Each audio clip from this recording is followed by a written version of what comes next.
दो राज्यों में आम आदमी पार्टी की सरकार है और अब धीरे धीरे देश के अन्य राज्यों में भी पार्टी अपने पैर फैला रही है। और बात हम हरियाणा की करेंगे क्योंकि पंजाब में आम आदमी पार्टी सरकार है, दिल्ली में है और दोनों के बीच सटा हुआ है हरियाणा। वहाँ किस तरीके की चीज़ें रहेंगी, क्या कुछ रहेगा। मेरे साथ इस वक्त आम आदमी पार्टी के नेशनल जनरल सेक्रेटरी संदीप पाठक हैं, बातचीत भी करेंगे। और सबसे पहले आपका बहुत स्वागत है संदीप जी।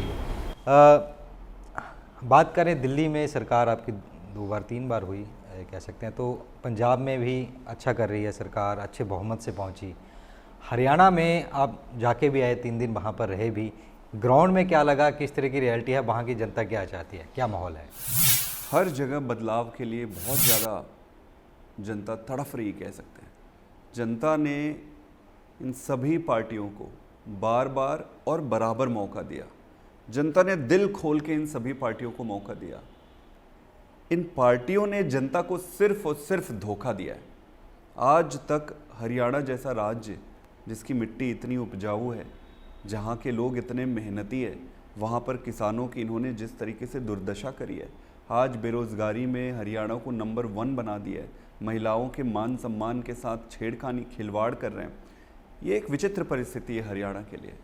हरियाणा की जनता इस बार बदलाव चाह रही है और वो बड़ा विजिबल है, एविडेंट है ऑन द ग्राउंड। आप किसी भी 10 आदमी से जाकर बात करें रैंडम पूरे हरियाणा में, 10 में से आपको 8 आदमी कहेगा कि यार अब बदलाव चाहिए बस। तो बदलाव का विकल्प आम आदमी पार्टी मानते हैं, क्योंकि वैसे तो इनेलो भी वहाँ पे लगी हुई है और भी लगे हुए हैं। आप कैसे मानते हैं कि आम आदमी पार्टी ही बदलाव का हिस्सा होगी, दोनों का वोटर छिटक के आम आदमी पार्टी में आएगा। देखिए, वो तय तो जनता को करना है। जनता को बदलाव चाहिए, जनता बदलाव के रूप में किसे वोट देती है वो निर्णय जनता का होगा। मैं आपको 2-3 कारण बताता हूं कि उस बदलाव, जनता जो बदलाव चाह रही है उसकी पूर्ति सिर्फ और सिर्फ आम आदमी पार्टी कर सकती है। उसके 2-3 कारण हैं। हरियाणा से जुड़ा हुआ पंजाब है और दिल्ली भी है। दिल्ली और पंजाब में आम आदमी पार्टी ने जिस तरीके से काम किया है और पंजाब में जिस तरीके से काम करना शुरू किया है, जनता वो देख रही है। हरियाणा की जनता वो देख रही है। उनका फर्स्ट हैंड एक्सपीरियंस है कि हाँ भाई, ये जो कहते हैं वो करते हैं।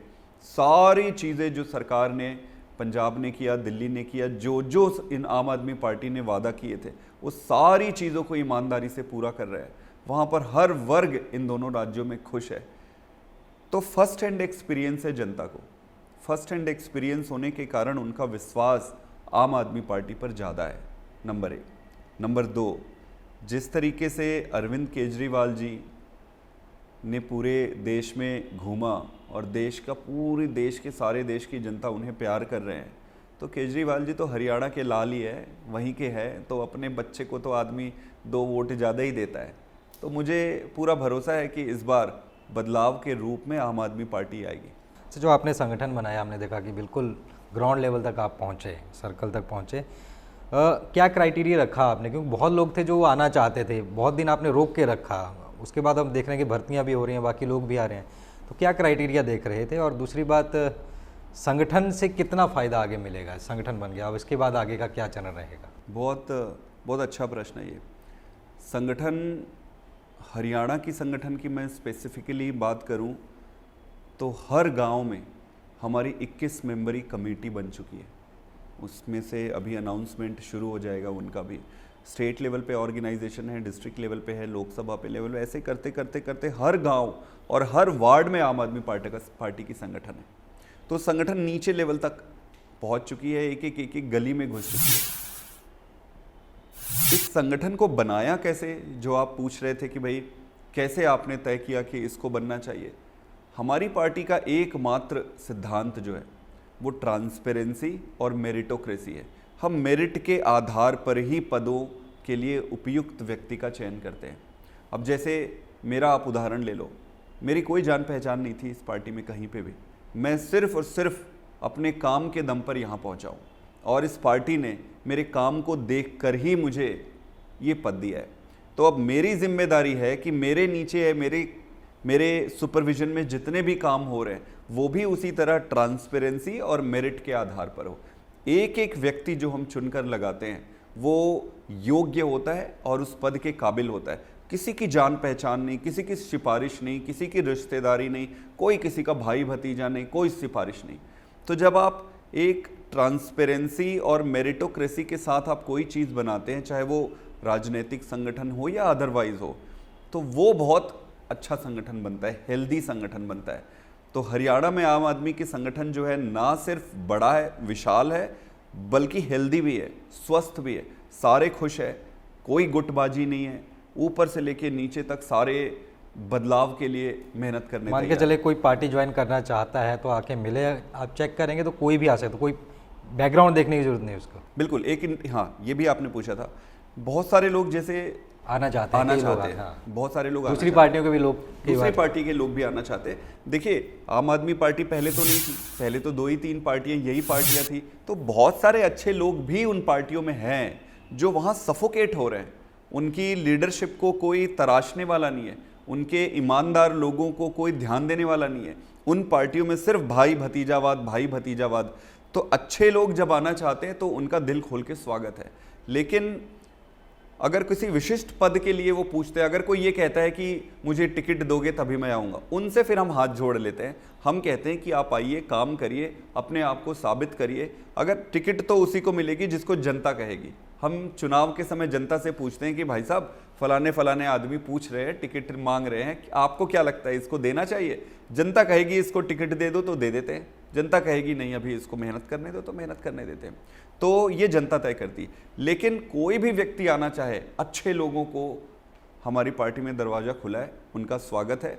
और हम पहले दिन ही बता के करते हैं कि हमारी पार्टी हरियाणा की सेवा के लिए, देश की सेवा के लिए है, तो सेवा में आ जाओ और जुट जाओ। भूपेंद्र सिंह हुड्डा कह रहे हैं कि हमारी सरकार आई तो एक ब्राह्मण होगा डिप्टी सीएम, एक महिला होंगी, एक दलित होगा। तो हरियाणा में हमेशा ही देखा गया पहले से कि जाट सीएम बने, फिर कहा कि पंजाबी समुदाय हो, ये तमाम चीज़ें, क्योंकि ये एक आधार कह सकते हैं वहाँ पे बना लिया है लोगों ने। तो आम आदमी पार्टी, अगर आप कह रहे हैं कि हम विनेबिलिटी देखेंगे तो कहीं ना कहीं जातिगत पे भी आना ही पड़ेगा, उसको किस तरीके से मैनेज करेंगे? हुड्डा साहब सीनियर लीडर हैं कांग्रेस के, मुख्यमंत्री भी रहे हैं। अभी कुछ दिन पहले उनका बयान आया कि हम इनको डिप्टी सीएम बनाएंगे, इस समाज को, फिर उस समाज को डिप्टी सीएम बनाएंगे, उस समाज को। इससे बड़ा स्पष्ट हो रहा है कि हुड्डा साहब को डर लगना शुरू हो गया है। उनको ये लगना शुरू हो गया है कि यार इस बार उनकी दाल नहीं गल रही है। उनको ये भी लगना शुरू हो गया है कि सिर्फ और सिर्फ जाट समाज ही उनको वोट देगी, ऐसा उनका मानना है। बाकी समाज से उन्हें लग रहा है कि 0 वोट मिलने वाले। तो अब क्या करें? तो वो ये अब प्लान बना रहे हैं, वो एक अब शगुफा छोड़ रहे हैं कि नहीं, मैं जाट समाज से मैं तो सीएम बनूंगा ही, लेकिन अपने साथ मैं इस समाज को और इस समाज को डिप्टी सीएम बनाऊंगा। उनको ये लग रहा है कि ऐसा शगुफा छोड़ने से हो सकता है वो सारे समाज के लोग इन्हें वोट दे दें। ये बड़े दुर्भाग्य की बात है देश के लिए भी और हरियाणा के लिए। इतने सीनियर पॉलिटिशियंस, जब उनके पास आइडिया ना हो, कोई विजन ना हो। हुड्डा साहब को क्या बात करनी चाहिए? हुड्डा साहब को बात करनी चाहिए कि भाई जब मैं मुख्यमंत्री था तो ये सारे काम मैंने किए, आज मुझे फिर से मौका दोगे तो ये मेरा विजन है हरियाणा के लिए, मैं ऐसे हरियाणा के विकास के लिए काम करूंगा। इनके पास कोई आइडिया नहीं है, कोई विजन नहीं है। और आज जब इनको डर लग रहा है, इतने समय तक जातिगत राजनीति करते करते आ रहे हैं, अब जब दलदल और गड्ढा खुद ने इन्होंने खोदा है, अब खुद ही उस पर गिर गए। जातिगत राजनीति का ये जो पूरा ताम झाम तंत्र इन्होंने ओवर द ईयर्स तैयार किया है। आम आदमी पार्टी बड़े सिंपल तरीके से हर व्यक्ति की जो ज़रूरत है, जनता की ज़रूरत है, उस पर काम करती है, मुद्दे पर राजनीति करती है। स्कूल पर राजनीति करेंगे हम, हॉस्पिटल पे राजनीति करेंगे, बेरोज़गार लोग हैं उनको रोज़गार देने पे राजनीति करेंगे, किसानों की मुद्दों और उनको समस्याओं को लेकर उस पर राजनीतिक मुद्दा बनाएंगे। महिलाओं के सम्मान को, आज हरियाणा में जिस तरीके से महिलाओं के सम्मान के साथ छेड़खानी और खिलवाड़ किया जा रहा है, ये बिल्कुल बर्दाश्त नहीं किया जाएगा। ये सारे मुद्दे हैं जिससे कि हरियाणा देश में, दुनिया में नंबर 1 बन सके, आगे बढ़ सके। इन मुद्दों के साथ आम आदमी पार्टी चुनाव लड़ेगी और इनके सारे षड्यंत्र, ताम झाम, जातिगत, ये जो अगड़म बगड़म जो भी ये बात करते हैं, वो सब इस बार धराशायी हो जाएगा। लेकिन एक कई चर्चाएं भी चल रही हैं, कन्फ्यूजन भी है लोगों में भी कि यहाँ इंडिया गठबंधन हुआ, लेकिन क्या अगर एक अप्लीकेबल होता है तो पंजाब में भी, हरियाणा में फिर कांग्रेस के साथ आप इकट्ठे हो जाएंगे। तो इकट्ठे होकर चुनाव लड़ा जाएगा, या विधानसभा के लिए है या लोकसभा के लिए है, वो एक कन्फ्यूजन किस तरीके से दूर होगा? देखिए, जनता बड़ी समझदार है, जनता को सब समझ आता है। मैं आपको बताता हूँ, देश के हितों को ध्यान में रखकर आम आदमी पार्टी ने इन दलों के साथ एक गठबंधन किया है, इंडिया गठबंधन किया है।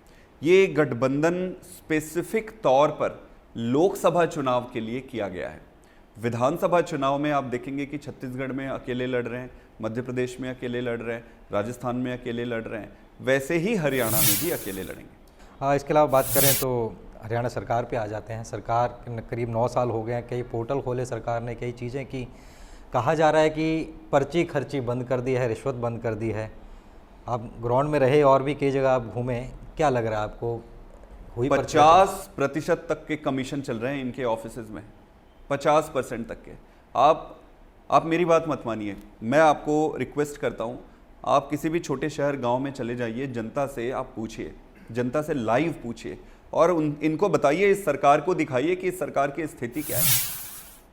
चारों तरफ भ्रष्टाचार है, चारों तरफ घूसखोरी है, कमीशन है, कोई काम नहीं हो रहा है। बताओ, बेरोजगारी में नंबर 1 राज्य बन गया। मतलब इनसे पूछना पड़ेगा, भाई सिखाओ कि आपने कैसे जो अच्छा खासा राज्य चल रहा था उसको बेरोजगारी में आपने नंबर 1 कर दिया। अभी किसानों के बारे में मैं बताऊं, हरियाणा के जस्ट गवर्नेंस की बात ही कर रहा हूं मैं, हरियाणा के जस्ट बगल में पंजाब है, भगवंत मान साहब की सरकार बनी है, सारी फसलें खरीदी जाती है, जो अभी उपज हो रहे हैं सभी को एमएसपी पर खरीदे जा रहे हैं। जैसे ही किसान बेच के आता है उसके मोबाइल पे तुरंत मैसेज आ जाता है, वो घर नहीं पहुंचा रहता, उसके अकाउंट में पैसे ट्रांसफर हो जाते हैं। ये जस्ट बॉर्डर की बात है हरियाणा की। हरियाणा की स्थिति बताता हूं, ना पूरा फसल खरीद पा रही है सरकार, ना ही एमएसपी दे पा रही है सभी को। और अभी 4 दिन बारिश हुए, 4 दिन के बारिश में जो फसल खरीदी थे उसको मंडी में ये ठीक से रख नहीं पा रहे। तो इस तरीके का मिसमैनेजमेंट, मिसगवर्नेंस और भ्रष्टाचार जब रहेगा तो देश तो नुकसान और घाटा तो होना ही होना है। कर्जा जो है कई गुना बढ़ गया, कई गुना कर्जा बढ़ गया। हरियाणा सरकार कह रही है कि हम कंपनसेट कर रहे हैं। अभी थोड़ी देर पहले ही हम मिले थे रंजीत चौटाला से, बिजली मंत्री कह रहे हैं कि हम 2500 रुपया प्रति टन पराली ले रहे हैं और किसान को दे रहे हैं। फिर भी धुआं तो आ ही रहा है, आना शुरू हो गया, तमाम चीज़ें हैं। क्या अलग किसानों तक पहुंच रही है वो चीज़ या नहीं? पंजाब में आप किस तरीके से मैनेज कर रहे हैं? देखिए, 2-3 चीज़ें हैं। पहले तो मैं पॉल्यूशन पे बात करना चाहूँगा। जैसे अब हम दिल्ली में बहुत सारे लोग रहते हैं और पराली के कारण निश्चित रूप से यहाँ पर बहुत गंभीर स्थिति बन जाती है। लेकिन जो पॉल्यूशन है आप देखेंगे उसके कई सारे कारण हैं। एक तो जो धूल है उसके कारण भी समस्या है, दूसरी जो गाड़ियाँ है वेहिकुलर पॉल्यूशन है, व्हीकल से जो धुआं निकलती है उससे, तीसरा फिर बहुत सारे इंडस्ट्रियल पॉल्यूशन रहते हैं, चौथा फिर वो जो पराली बर्न की जाती है दिल्ली के आसपास के राज्यों में, पराली जब बर्न की जाती है तो उससे धुआं उठता है और वो धुआं एक तरफ से हवा आती है और वो लेके स्पेसिफिक सारे एरिया को धुआं से भर देती है। ये तो इसको ठीक करना पड़ेगा।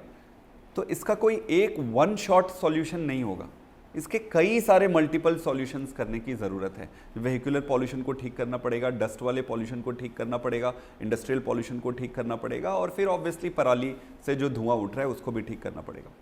पराली जब से आम आदमी पार्टी की सरकार बनी है और उससे पहले भी हम कहते रहे हैं कि पंजाब से और हरियाणा से जो किसान बर्न करते हैं पराली उससे धुआं आती है। जब से आम आदमी पार्टी की सरकार बनी है, भगवंत मान साहब की सरकार बनी है, हमने डे 1 से उस पर काम शुरू कर दिया है। इस पर थोड़ा समय लगेगा, धीरे धीरे। आप किसान को जिम्मेदार नहीं ठहरा सकते किसी एक चीज़ के लिए। इतने सालों से जो चीज़ चलती आ रही थी, इतने सालों से वो कर रहे थे, अचानक में आप उसे कहो कि इसको बदल दो, तो ये एक सिस्टमिक प्रॉब्लम था, थोड़ा सा हैबिट में आया हुआ प्रॉब्लम था। वो धीरे धीरे जब आप अच्छे से गवर्नेंस करेंगे और अच्छे नियम बनाएंगे तो वो चला जाएगा और वो काफ़ी हद तक पंजाब में कम हो गया। एक बायोडिग्रेडेबल सॉल्यूशन भी बना था जिसको अगर वो छिड़क दें खेत पे, वो छिड़कने के बाद वहीं के वहीं सेटल हो जाता है। इसको भी काफ़ी हद तक ज़्यादा स्प्रेड करने की ज़रूरत है अगर किसान इसको यूज़ करेंगे। प्लस जो कॉम्पनसेशन वाली बात है, तो कॉम्पनसेशन अगर सरकार देना अच्छे से शुरू करे तो वो मेरे ख्याल से धीरे धीरे वो सेट हो जाएगा। हरियाणा की सरकार को भी इसको सीरियसली लेना पड़ेगा। जिस तरीके से मान साहब, भगवंत मान साहब की जो सरकार पंजाब में सीरियसली ले रही है, हरियाणा इसको उस तरीके से सीरियसली नहीं ले रही। अब प्रॉब्लम कहाँ पे फंसती है, ये पॉलिटिकल ब्लेम गेम में शुरू कर देते हैं। ऐसी चीज़ें जो लोगों के स्वास्थ्य से संबंधित है, मेरा ये मानना है कि इन सब पर राजनीति नहीं होनी चाहिए। इसमें सबको मिलकर एक साथ प्लान बना के स्ट्रेटेजाइज तरीके की टाइम बाउंड पीरियड में उस पर एक्शन लेना चाहिए। हरियाणा में पिछले कुछ समय में पराली की जो संख्या है काफ़ी बढ़ गई है और इसमें किसानों का कोई दोष नहीं है। भाई किसान क्या करेंगे, उसकी एक तो आय इतनी कम है, इतनी कम आय है उसके पास, और आप उसे एक चीज़ और ज्ञान दे रहे हो कि भाई ये कर लो वो कर लो। वो ज्ञान क्यों लेगा?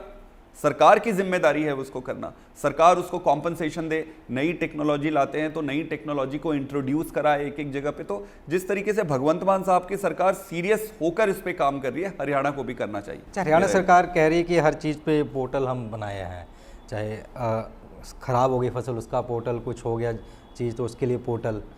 तो पोर्टल्स का फ़ायदा है या आप देख रहे हैं कि पोर्टल आगे लोगों को फ़ायदेमंद रह रहा है, या कुछ इसी चीज़ों में इतने पोर्टल हो गए उसी में रह जा रही हैं चीज़? ये पोर्टल क्या होता है भाई? मैं एक आम आदमी हूँ, मेरे को नहीं मालूम ये पोर्टल क्या होता है। पोर्टल को अपने जेब में रखो।